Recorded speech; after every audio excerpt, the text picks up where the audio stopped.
Hello, I'm Robert Dawson. I'm Billy Garcia. I'm Samantha Sellers. And I'm Ellen Wynn. We're here to talk about our Futures Project. We feel two possible outcomes for Pakistan in their future. The first would be a state adrift, which is where they kind of continue to do the thing that they've done, the Pakistan that we've known for the last few years.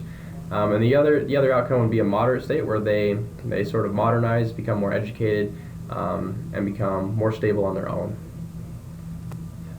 So I really like Imran Khan as a potential future leader of Pakistan because it seems like he really cares about the people more than himself, and it seems like he has a lot of integrity. Like in that interview that we watched in class, he talked about well, why do I have all this wealth from playing cricket while there are so many people who are still in poverty in Pakistan? And so I would really love to see him as president or prime minister. I almost wish he won that election in 2013. I don't know. I don't know how I feel about him being president because I don't agree with the fact that he doesn't want any outside help fighting terrorism. He'd rather just have it be Pakistan fighting the Taliban or whoever. I don't know if that's a pride issue. I don't know what it is, but I think that he needs to at least accept help from somebody else. I don't know. I think that another great leader would be Malala. I think that she would be a great leader just because she really wants to help her country with education and the youth being educated. And as generations continue on and people start going to school, the literacy rate will go up and then they will be able to actually prosper.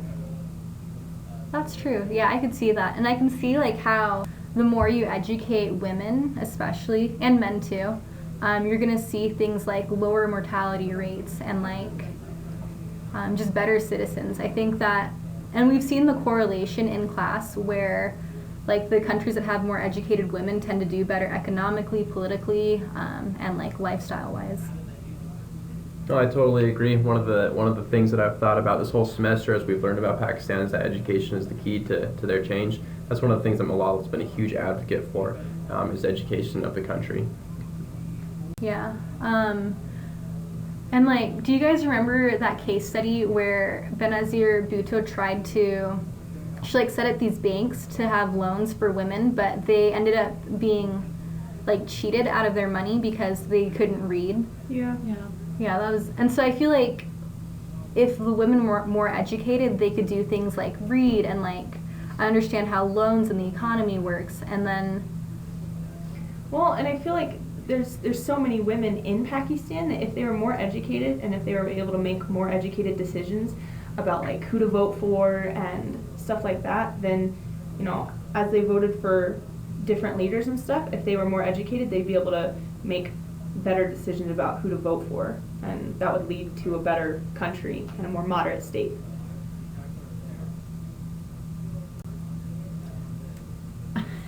So I actually like the idea of women being in the military, not just because I'm in the military, but I feel women who are in the military, it gives them, they're probably actually more educated than the rest of their society, and they're actually educated in a specific job, which can actually help them on the civilian side as well.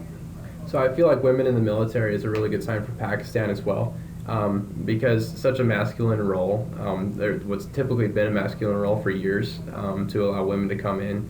I feel that's a great step in the right direction for, at least for equality wise.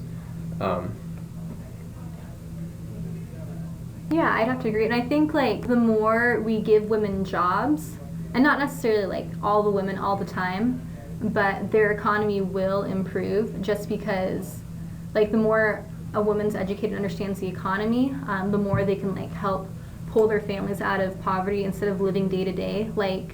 You see a lot in the rural areas where the children end up having to work instead of going to school, and so it would just be better overall for Pakistan. Mm-hmm.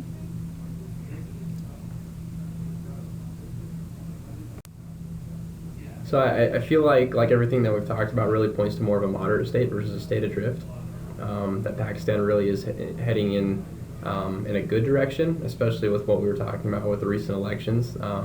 that the last president was able to serve a full term, and that they are having other elections that are going well. And so from what I can see, it feels like Pakistan is heading in a much better direction, possibly towards a moderate state versus a state adrift. Yeah, I definitely agree. Well, I think that like if Pakistan continued with their pattern of having coups and takeovers and stuff, that they would definitely go into a state adrift. But seeing as how they're having better luck with their elections, I don't think it's possible. Yeah.